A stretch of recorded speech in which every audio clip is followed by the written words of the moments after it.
How to hide your number when you make a phone call on Samsung Galaxy A55 5G. Open the app drawer on your device. Tap the phone app. Tap on the three vertical dots at the top right corner. Tap on the settings. Now scroll down up to supplementary services.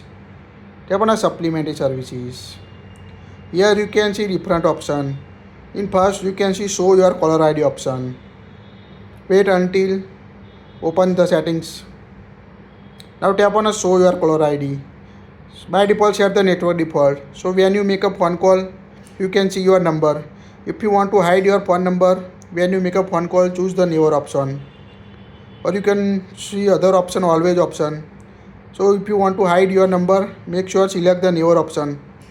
You can also choose always option to show your number when you make or receive a phone call on your device. So it's quite easy to show or hide caller ID on your Samsung Galaxy A55 5G. That's it. If you like it, share it.